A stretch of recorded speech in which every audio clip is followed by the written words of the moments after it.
everybody, I'm Tom Vasel. Welcome to the Dice Tower. Today we're going to take a look at, I believe, 47 different games, and I'm going to give you quick summaries of them and my thoughts on them. And before we get started, I want to mention that most of these games, the vast majority of them, I'm going to do a review on them. I have done a review on them, or at least I'm going to do a short summary review of them at some point in the future. These are just quick thoughts that we can put together in one video. Also, there was 94 games.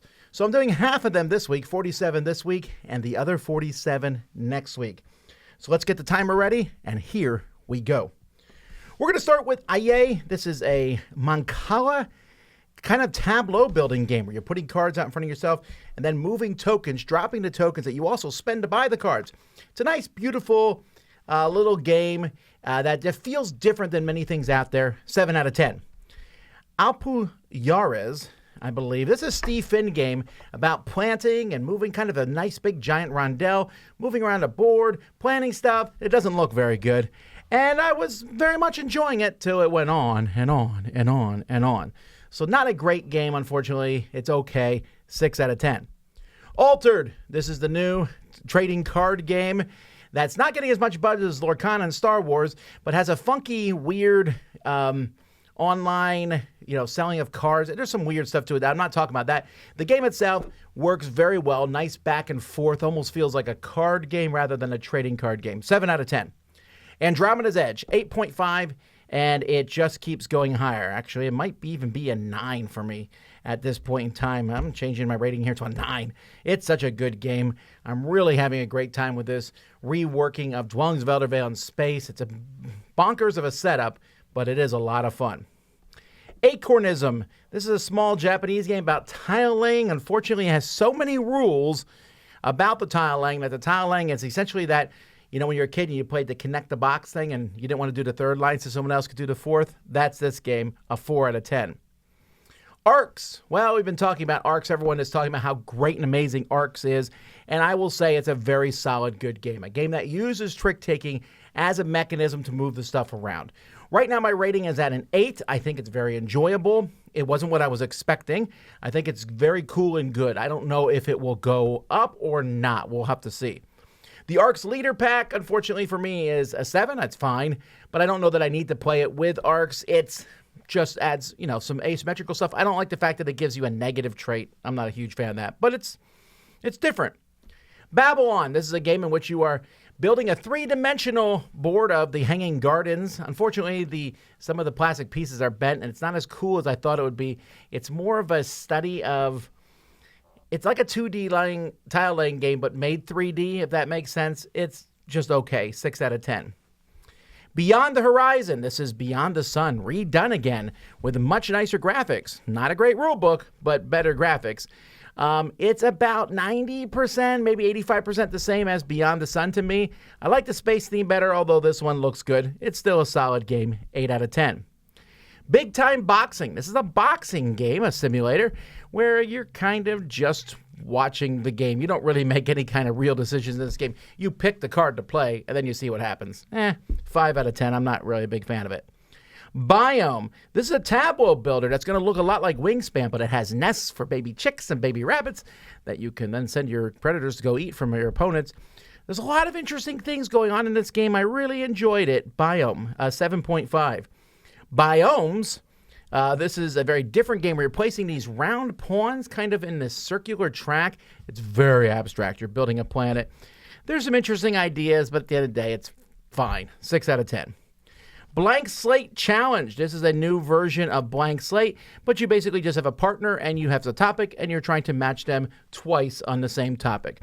Simple, quick, fun. 7 out of 10. Bomb Busters.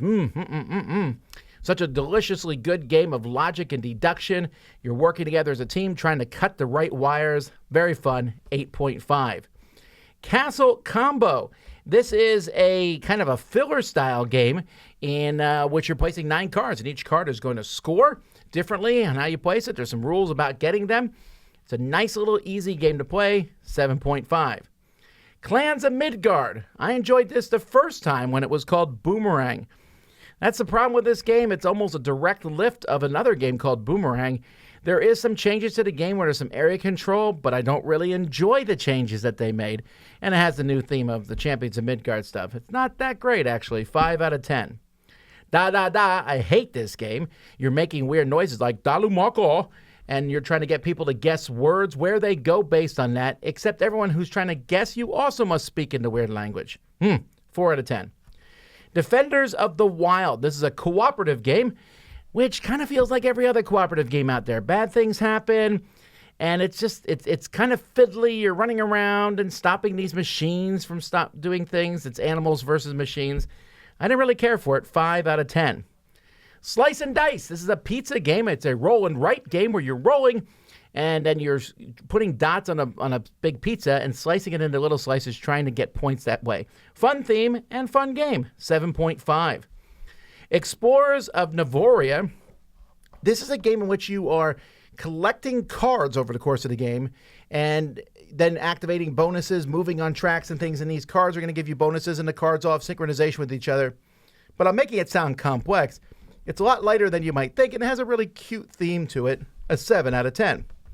Factory of Dreams. This is a cooperative game where you're trying to give people dreams. You're basically trying to all give clues so that you guess the same word. It's a hard game to explain. It's okay. 6 out of 10. Fairy Ring. Really like this game about moving around in a circle. This is another game I kind of consider a small filler type game you play in between others. This one I make the call. This could be nominated for Spiel's Yarz. Very easy to jump into. You play a card, move your fairy. Someone's going to score points. Might not even be you, but if you do synchronization, you'll both score points. Lots of fun. 8.5. Fart and Furious. Yep, it's a game about holding your fart in an elevator. So dumb. It's basically rock, paper, scissors. You're trying to outguess everybody else. So dumb. 7 out of 10 because it's fun. Floresta. This is the newest Dice Tower Essentials about going around planting trees in forests and fighting off forest fires. You're placing workers, and they're going to score differently in each of the different areas. Very good game. 8 out of 10. Formation of Rome. This is a game that has cats in Rome for no reason. Like, if you take the cats out and change them to humans, nothing would change. You're collecting cards and taking majorities back and forth, but it's just not very good. There's not enough there. 5 out of 10. Galileo. This is a new game about collecting constellations and seeing stars and discovering things. Really cool theme, even with the Inquisition up your back on this thing. But that Inquisition is probably my least favorite part of the game, but despite all that, I still enjoy a lot of this one, an 8 out of 10. Garlings is a game in which you are, it's kind of like Quacks of Quedlinburg, where you're pulling tiles out of a bag and building a little Carcassonne thing in front of you without busting. That's it. Simple. I played this game a lot and have taught it. Many people enjoy it. 8 out of 10. Golden Cup. This is very distinct comparisons to Challengers, a game that came out a while ago. In Challengers, you build a deck of cards. You fought other people with that deck, and you could play up to 8 people. In Golden Cup, you're building a bag full of tokens and pulling them out and fighting different people. It's best for conventions or large groups. It's fine. A 6 out of 10. Happy Home is a little game which you are drafting cards going around this kind of rondelle thing to build a little house. You're putting a sink and beds and things with a little polyomino tiles. I enjoyed this one. A 7 out of 10. Happy Hoppers. This is a kids game in which you're moving these big pieces around the board, but when they stack on top of each other, they all move. Kids love that. 7 out of 10. HighFi. This is a bummer for me. I gave this one a 6.5. It's almost to a 7, but it's a game about records and making music, and it's a gorgeous production, so thematic. But at the end of the day, you're kind of just collecting cards and putting them in the right spot. There's not as much agency as I would like, so 6.5. Icono Clash. This is essentially a game that is straight up, not even pretending, to be Super Mario Brawl. It is that kind of game. It's not using Super Mario. It's using other random people, but that's what it is. It's fine, but I don't think that kind of game was meant to be a board game. 6 out of 10. In the Footsteps of Marie Curie. I really like this follow-up to In the Footsteps of Darwin. Comes with a cube tower. Comes with, very simple mechanisms, and it's very different from the first game. Also, a big dollop of history lessons. I like it. 8 out of 10. Inferno. This is the game where you're trying not to go down to the bottom levels of Dante's Inferno. This is a Euro-style game, even though it does have a few miniatures that have some very thematic nature to them, and there's lots of sin going on in this game. A 7 out of 10. In Nori, this is a weird little game in which you are placing workers on cards. I can't even describe the theme to this one, but you're basically collecting discs, and there's this interaction back and forth between you and the other players that I think feels different for me. I give this one an 8 out of 10. Ironwood. This is a 2-player game. One player is iron, one player is wood. Well, one player, since has a giant drill, they're moving through the mountains trying to mine gems, and the other person is the people who live in the woods coming out to fight against them. Very asymmetrical and fun. A 7 out of 10. Jewels for the Emperor Penguin. This is a surprise to me for sure. A 7.5, and I could see this one going up. It is essentially you're moving some penguins around the board, bumping other penguins to collect gems, turning them in for other gems, and then sliding down a mountain to get more gems, and then turning them in to get things. It's a game where you collect stuff and turn things in, but it feels different, and I like it. A 7.5. Jinxo. This is a party game where you're trying to match other people in the group. There's a lot of these games out there, but this one isn't so bad because it also has a tic-tac-toe element to it. 7 out of 10. Kelp, Shark versus Octopus. I have this one down here as an 8, but don't be surprised if by the time I review this one, it becomes an 8.5 because this is an absolutely stunning game. Very asymmetrical and deduction. You know, I'm just going to change my rating right now to an 8.5 because it is that good. King of Tokyo Duel.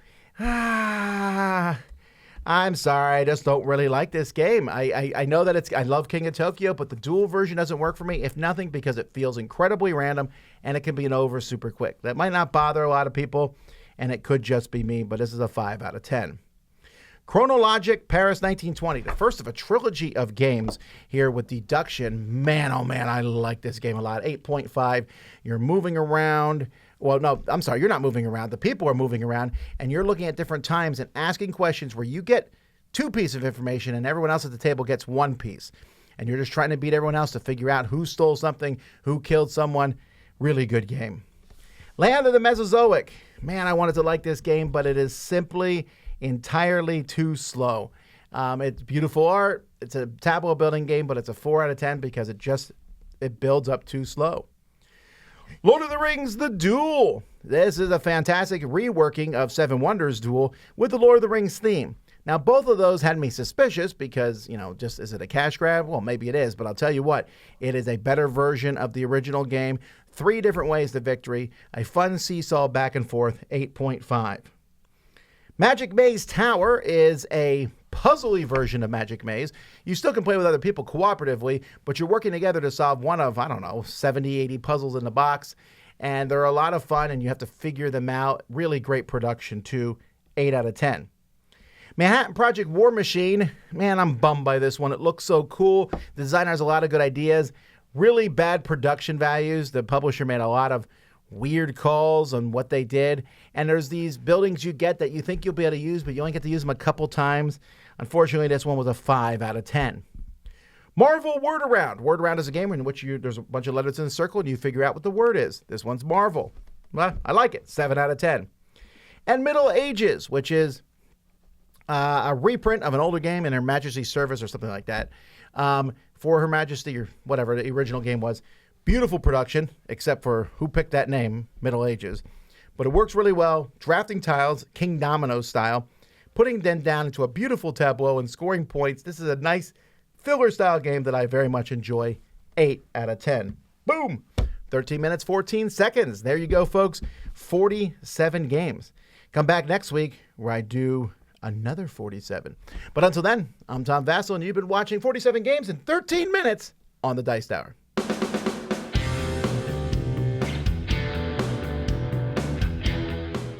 Hey folks, thanks for watching another one of our videos. If you like our videos, if you like our channel, you would love to game with us at one of our conventions. Check out Dice Tower Cruise, Dice Tower East, and Dice Tower West. Fantastic conventions where we play games with wonderful people, a humongous library, and lots of other events and stuff. Also, don't forget to check out our channel, like and subscribe. I'm Tom Vasel.